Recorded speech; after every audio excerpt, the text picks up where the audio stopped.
Good evening, and thanks for tuning in to the Evening Report. Ward County has seen an uptick in COVID-19 numbers in the past 2 weeks, which make up roughly half of the cases and deaths to date since the pandemic began. And it's been a struggle all morning. In fact, I want to show one point here to our viewers. I want to show that one hot spot right there that our camera operator is zooming in on. You can see a crew of firefighters that are working on putting it out. They've been struggling with that spot of this apartment for much of the morning. It's in kind of the central area of the apartment.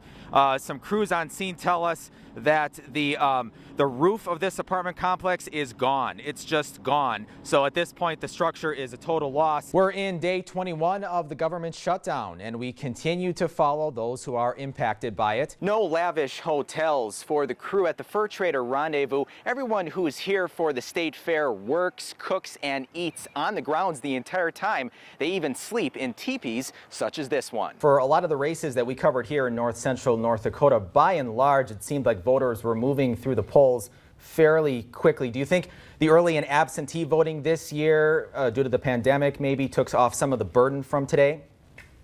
Absolutely. So tell me, why oof the taxi? Fire chief also says that crews will remain on scene here, putting out the flames and monitoring the scene throughout the night and into Monday. The Magic City is covered in a thick blanket of snow tonight, and it's showing no sign of stopping. It's falling on us right now. The sheer number of police officers that arrived at this college is just impressive. It's not only police officers from all across the state of North Dakota, but yesterday I had the privilege of speaking with some police from New York City and Chicago. All right, we're going to switch gears now and go to our weather. Our meteorologist Henry Blakes joins us with his first look at the forecast. Henry, today outside it really felt like winter, even if it isn't officially winter yet. All right, Charlie, do you love North Dakota? Oh, I do. I really do. It's really growing on me. Yeah, well, get this. Someone started one of those online petitions to merge North and South Dakota into one big state. If people are by chance coming down with symptoms, if they're feeling ill,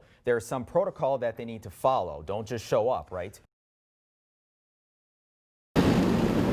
A peaceful Tuesday night soon turned into a race against time Wednesday morning as fire crews descended on the Hall's apartments engulfed in flames.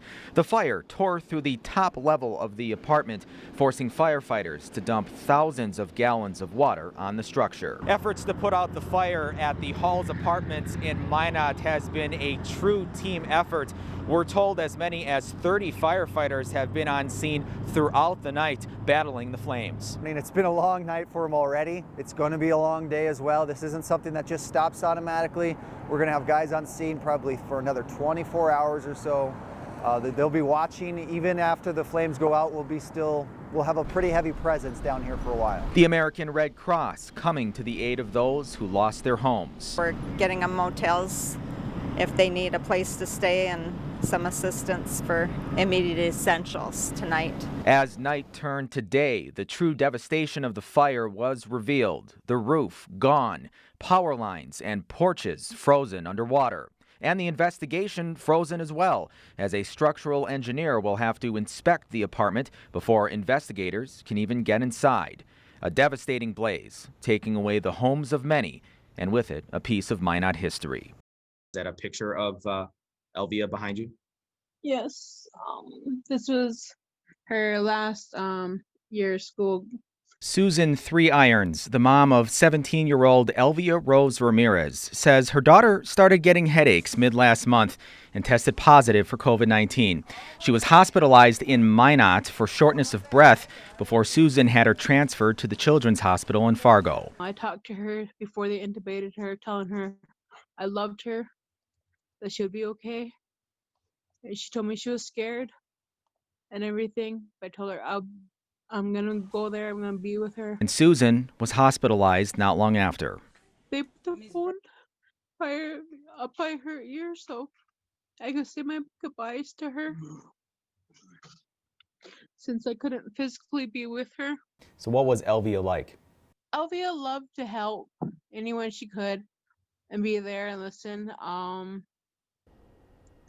She was always willing to be eared for them to talk to or For me, she was always a big help around the house with her siblings. Three Irons also said Elvia was a member of the MHA Nation as well as a tribe in Arizona and embraced all parts of her heritage.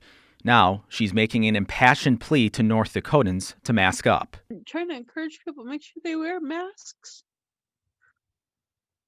and everything, because if people wore masks around, I think she would still be with us. Remembering a life gone too soon and working to make sure she didn't die in vain. In Minot, I'm Joe Skurzewski reporting for your news leader. Prosecutors in Rolette County have filed a murder charge in Tuesday's fatal shooting. Joe Skurzewski headed to the Bell Court for an exclusive interview with the victim's family.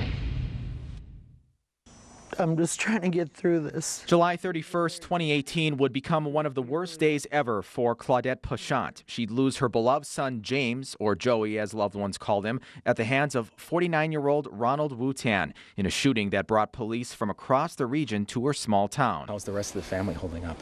They're not. Claudette says she wants to know why it took so long for authorities to enter this home to attend to her son. My son is in there. He's dead. My daughter's left and my granddaughter's not in there, so why can't you guys go in there and get him? You know, I felt bad because my son laid there for that long. Rolette County prosecutors say it appears Pachant was dead before anyone called for help or police could arrive on scene. Rolette Police Chief Joseph Kaufman says authorities didn't know until at least 2 hours into the ordeal that there was a second subject in the house. At the beginning of it, we didn't know for sure what was going on, and you know, our thing is you risk a life to save a life. Claudette says she believes Wu-Tan suffered from PTSD and alcoholism, which may have triggered the incident. You could say something to Joe. What would you say? I just want to hold you. And he has 2 boys and a wife. Joey, I miss you and I love you. Wu-Tan remains in custody on a $1 million bond. The sound of 100 police sirens took over the main drag through Rolla as the body of Deputy Colt Allery returned from Grand Forks. Later, amid the backdrop of a flag at half-mast, the Rolla community and law enforcement gathered together at Rolla City Hall for a candlelight vigil. I'm here to pay my respects to a fine officer who gave his life in the line of duty and upstanding citizen. The community honored Deputy Allery through song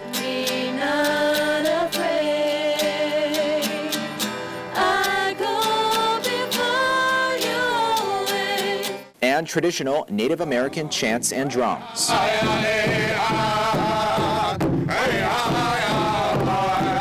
Some mourners even made T-shirts commemorating this fallen hero. We have such a small community and everyone's kind of tight-knit together, everyone knows everybody, and it's such a small community that one thing happens, everybody gets involved. Friends and neighbors coming together as one community to remember a life. We ask you, Lord, to allow this to be a moment of grace for all of us to realize just how fragile we are. The mourners then walked across Rolla to the public school with the help of a police escort. In Rolla, for NBC North Dakota News, I'm Joe Skurzewski.